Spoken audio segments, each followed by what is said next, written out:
네, 9장 1절입니다. 어, 다섯 번째 재앙과 또 여섯 번째 재앙까지 보겠습니다. 어, 이제 또 모세가 그 바로에게 가서 얘기하라는 그런 명령을 하나님께로부터 받습니다. 내 백성을 보내라, 똑같은 메시지를 계속해서 말씀하시죠. 같은 말씀을 계속 하십니다. 하지만 이 말씀은 같은 말을 계속 반복한다고 해서 잔소리가 아닙니다. 이 말씀은 정말 중요한 말씀이고 핵심입니다. 하나님은 지금도 우리에게 어찌 보면 같은 말씀을 계속 하시거든요. 왜냐하면 너무 중요하기 때문입니다. 그리고 우리가 그것을 들은 적이 없다, 이렇게 핑계대지 못하게 되는 것입니다. 우리가 핑계댈 수 없을 만큼 하나님께서 우리에게 지금도 같은 말씀을 계속 하고 계십니다. 헷갈리지도 않고요. 그리고 불투명하지도 않고 너무나 분명하고, 그리고 못 들어봤다 그렇게 얘기할 수가 없을 만큼 하나님은 아주 중요한 메시지에 대해서는 계속해서 똑같은 메시지를 반복해서 하십니다. 벌써 지금 다섯 번째 바로에게 똑같은 메시지가 가고 있는 거죠. 사실 따지면 여섯 번째입니다. 왜냐면 이 재앙들이 시작되기 전에 모세와 아론이 먼저 가서 내 백성을 보내라는 얘기를 했거든요. 근데 그때는 이제 재앙이 내리진 않았지만 바로가 말도 안 되는 소리 하지 말라고 하면서 이스라엘 백성들의 노역을 더 어렵게 한 적이 있었습니다. 어, 그것까지 합하면 여섯 번째인데, 하여튼 계속 똑같은 말을 하는 것입니다. 그러니까 지금도 우리는 하나님께서 우리에게 계속 같은 말씀을 하시는 것에 대해서 늘, 늘 지금의 내 생각과 마음이 나에게 같은 것을 말씀하시는 그 하나님에게 초점이 맞춰져 있는지를 우리가 늘 생각해야 된다는 것이죠. 내가 만일 보내기를 거절하고 억지로 잡아두면 하면서 이제 3절부터 다섯 번째 재앙이 어떤 재앙인지 말씀해 주시죠. 다섯 번째 재앙은 가축의 죽음에 대한 재앙인데, 가축들에 대한 얘기가 나옵니다. 3절 보면 어, 여호와의 손이 들에 있는데 가축이라고 하면서 쭉 가축의 종류들이 나오는데, 사실 이 가축이라고 하는 히브리어 미크네는 가축이란 뜻이라기보다는 소유물이란 뜻입니다. 재산이란 뜻이에요. 이 당시는 가축이 곧 재산이었거든요. 그러니까 그들의 전 재산인 거죠. 전 재산인 말과 나귀와 낙타와 소와 양. 이 짐승들은 아주 다양한 용도에 쓰였습니다. 농업에도 쓰이고 이동수단으로도 쓰이고 짐을 나르는 데도 쓰이고 없으면 살 수가 없는.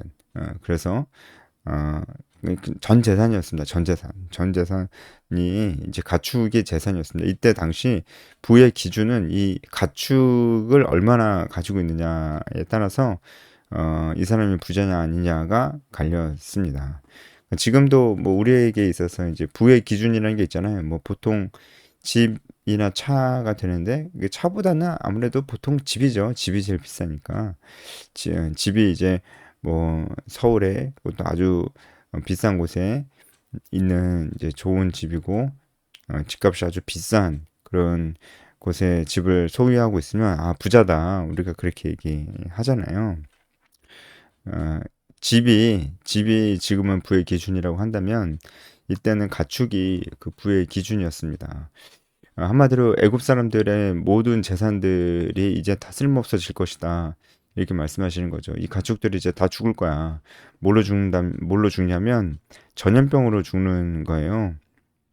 심한 돌림병이 있을 것이다, 이렇게 말씀하시잖아요. 전염병으로 말미암아 이 가축들이 다 죽는 겁니다. 하지만 이스라엘 백성들의 가축들은 죽지 아니할 것이다, 이렇게 말씀하십니다. 그리고 결국은 바로가 또 거절한 것으로 보이죠. 그리고 이 어, 이 일들은 그대로 일어났습니다. 근데 바로에게 시간이 좀 있었습니다. 5절에 보면 여호와께서 기한을 정하여 이르시되 여호와가 내일 이 땅에서 이 일을 행하리라 하시더니 이튿날에 행하셨습니다. 그러니까 바로에게는 시간이 어느 정도 좀 있었어요. 하루가 좀 안 됐을 테지만 이 하루 정도 되는 시간이 바로에겐 있었습니다. 그리고 고민해보고 그리고 회개하고 하나님 말씀을 믿고 이 이스라엘 백성들을 보낼 수 있는 그런 시간들이 회개의 시간들이 있었던 것입니다. 하지만 바로는 돌이키지 않고 마음이 계속 완악했습니다. 그래서 하나님께서 약속하신 대로 이튿날이 되자 이 재앙을 내리셨고 가축들이 다 죽었습니다. 하지만 이스라엘 가축들은 죽지 않았습니다. 우리가 이것을 보면서 어떤 걸 좀 묵상할 수 있을까요?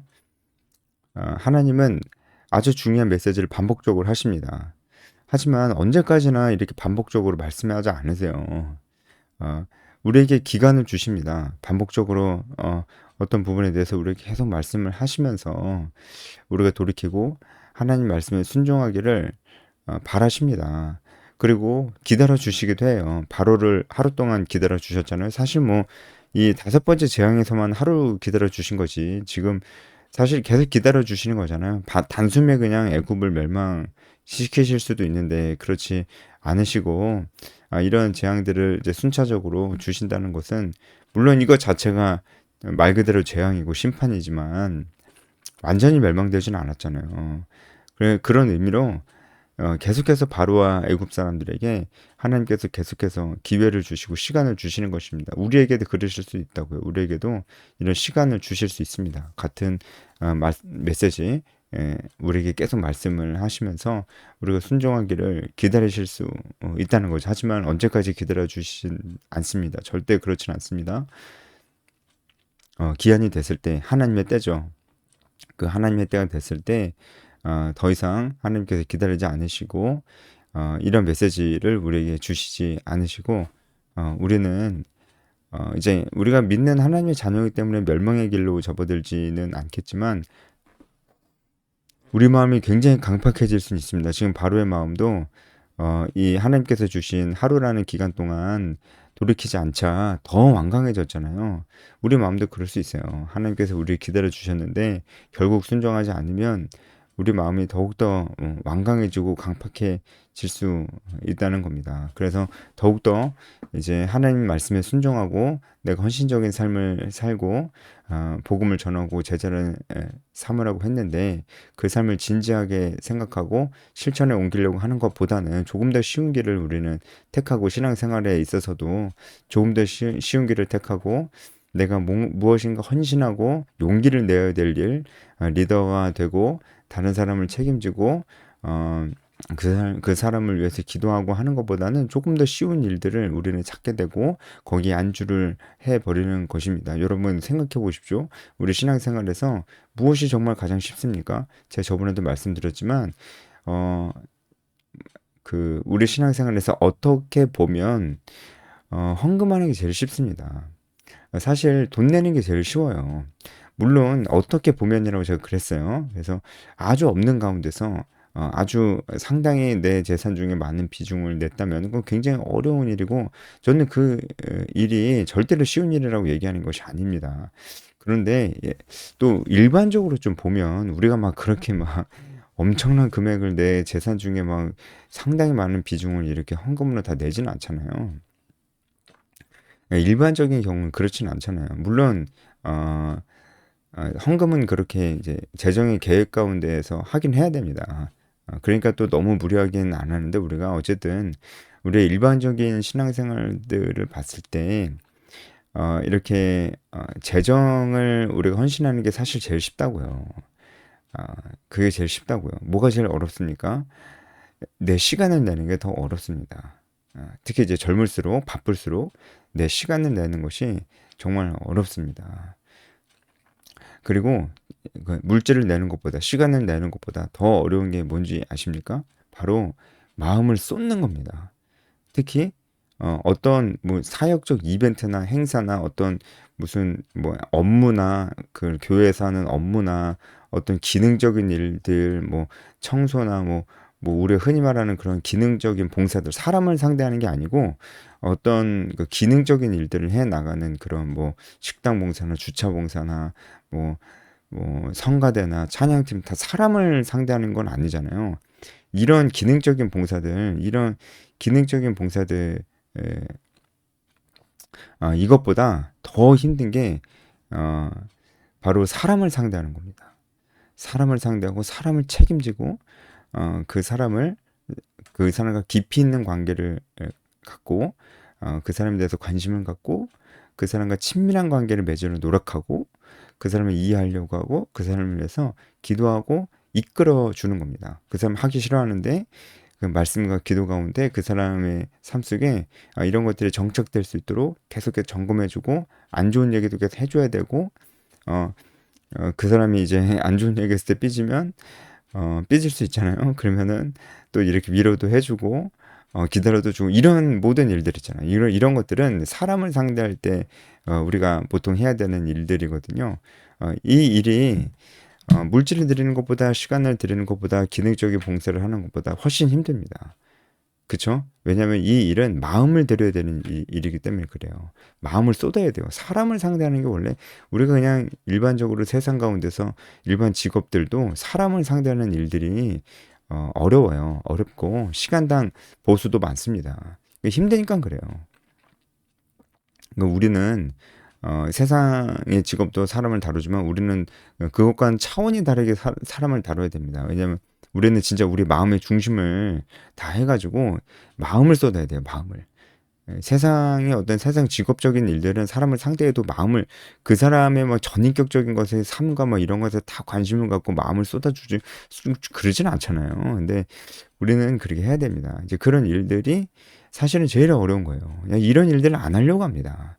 그러니까 이제 그거보다 조금 더 쉬운 일, 기능적인 봉사들, 뭐 중고등부 교사, 주력교 교사도 어떻게 보면은 아이들에게 마음을 다 쏟을 수도 있습니다. 근데 그냥 케어만 해주는 거는 아닙니다. 케어해주는 것도 쉬운 일은 아니에요. 하지만 마음을 쏟는 거예요. 마음을 쏟는다는 것은요, 그 친구들을 훈련시켜야 돼요. 훈련을 사역자가 시키는 게 아니고 원래 이제 리더가 시키는 거예요. 훈련을 시키고 가르쳐야 됩니다. 가르쳐야 돼요. 그리고 친밀한 관계도 맺어야 됩니다. 아니, 이런 일들을 뭐 주일학교 교사든 중고등부 교사든 하고 있으면은 아주 사람을 상대하고 마음을 쏟는 가장 어려운 헌신을 하고 계시는 것입니다. 이런 건 다 안 하려고 합니다. 뭐 교사를 해도 그냥 이제 출석 체크하고 뭘 이제 맛있는 걸 만들어 준다든지 사준다든지 뭐 설득을 해도 뭐 조금 설득하고 뭐 이제 그 정도 네 이제 그 정도도 대단한 겁니다. 대단한 건데 마음을 쏟고 한 사람을 막 변화시키려고 마음을 쏟는 것보다는 편한 거라고요. 이제 한 사람 변화시키기 위해서 붙잡고 그냥 친밀한 관계를 맺으려고 시간을 많이 내고 그리고 이제 정말 마음을 다해서 사람을 그 영혼을 정말 사랑하고 어, 이런 일들은 안 하려고 합니다. 안 하려고 해요. 그래서 이런 일들이 필요합니다. 이런 일들 누군가 해줘야 돼요. 지금 제가 말씀드리는 게 이게 제자화의 과정에서 이 제자와 리더, 이 순장이 가져야 될 마음이거든요. 바로 이 마음이에요. 근데 이건 정말 힘들어요. 그래서 안 하려고 하고 희생하려고 하지 않는 것입니다. 근데 이제 막 해야 된다라고 막 하면은 뭐 어차피 내가 해야 될 일 아니고 난 모르겠는데 그거 뭐 더 생각하고 싶다 알아보고 싶지도 않고 어차피 내 일은 아닌 것 같은데 더 알아보고 싶지도 않고 뭐 전혀 마음에서 관심도 없어요. 예. 그래서 어, 어, 이제 뭐 그래도 그렇게 살아야 된다 그러면은 처음엔 좀 듣다가 나중에는 아예 안 들립니다. 그러니까 그 사람에게는 하나님이 그 사람에게 정해준 기간이 끝난 겁니다. 그러면은 마음이 완강해져요. 아예 들을 생각도 안 해요. 예. 그래서 그 사람이 이제 아예 예, 그 가장 중요한 이 일에 대해서는 어, 하나님의 은혜의 통로가 되지 못하는 겁니다. 이렇게 얘기해도 자기가 뭐 은혜의 통로 안 돼도 된대요. 뭐 그런 사람이랑 무슨 얘기를 더 하겠습니까? 그렇죠? 자기는 은혜는 다 받아놓고 평생 나이가 60, 70이 돼도 자기 은혜 받는 것밖에 몰라요. 나 은혜 받는 것밖에 모릅니다. 그리고 그렇게 살아가는 신앙생활이 좋은 건 줄 알아요. 예.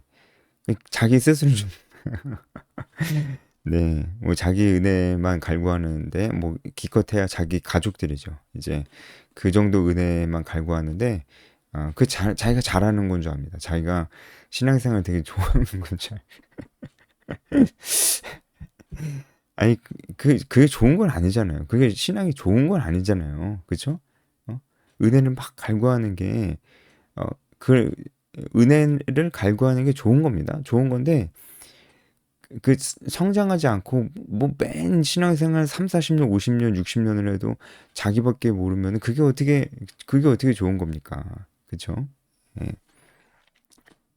이제 그런 의미에서 말씀드리는 거고, 이제 바로가 결국 하루라는 시간을 기한을 받았지만 결국 이제 마음이 강팍했다라는 것을, 그리고 하나님께서는 계속 기다려주지 않으신다는 것들을 우리가 좀 봤고요. 여섯 번째 재앙 8절부터입니다. 여섯 번째 재앙은 악성 종기인데, 화덕의 제 두 움큼을 가지고 하늘에 날려라 이렇게 얘기를 해요. 그래서 이 화덕의 제가 뭐냐면요. 이거는 풀무라고 번역이 되는데요. 이 풀무는 이스라엘 백성들이 애굽에서 이제 벽돌 굽는 일을 했었잖아요.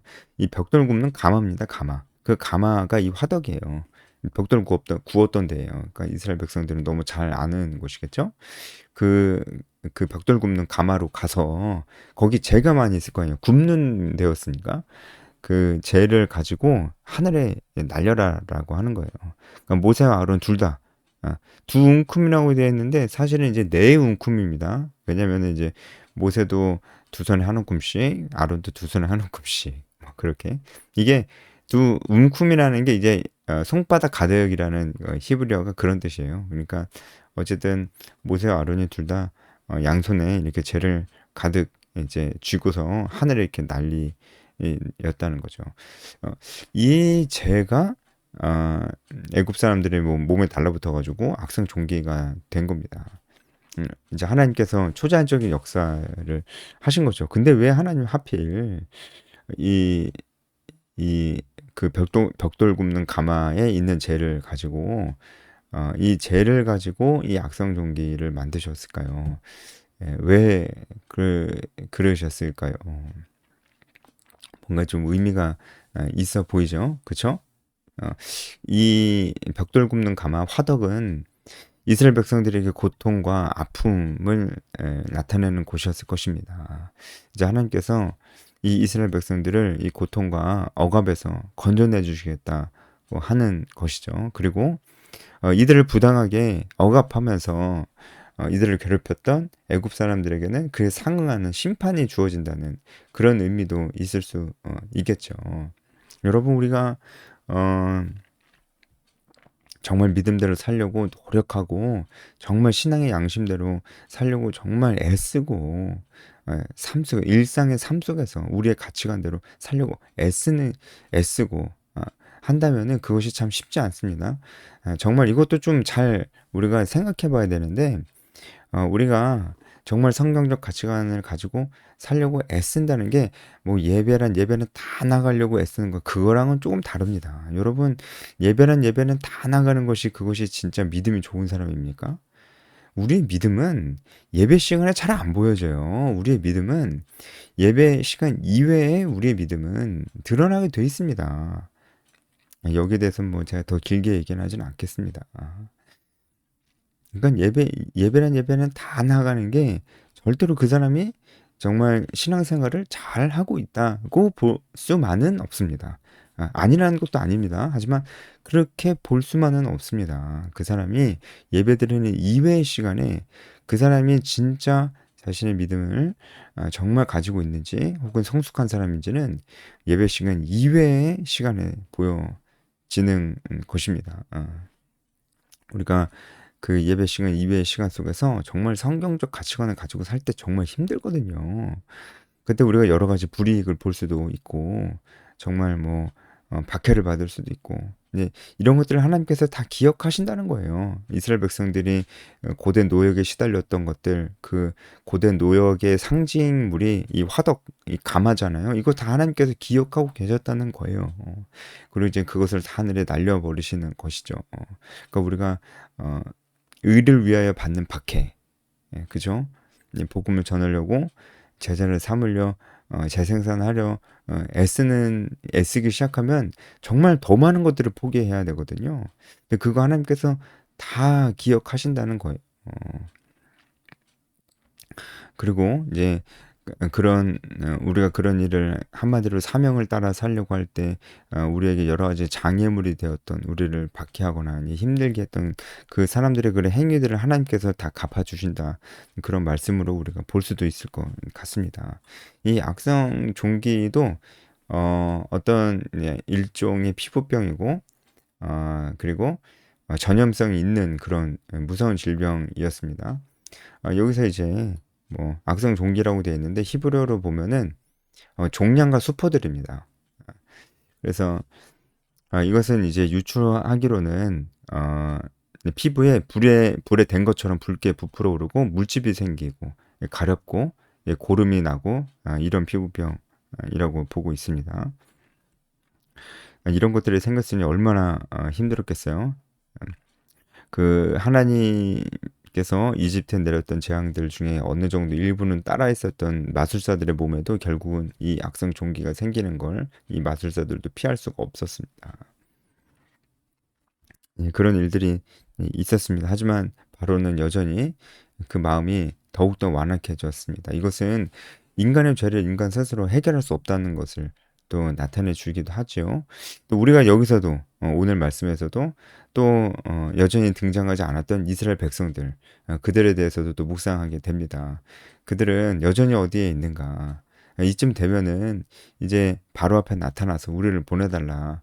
강력하게 얘기를 할 만도 한데 그들은 여전히 뭐 하고 있는지 나타나지 않고 하나님께서 그들의 가축도 다 보호해 주시고 그들의 악성 종기에 걸리지 않도록 다 보호해 주셨고 그것을 모르지 않음에도 불구하고 그들은 나타나지 않습니다. 여전히 나타나지 않습니다. 하나님과 바로 사이에서 간을 보면서 여차하면은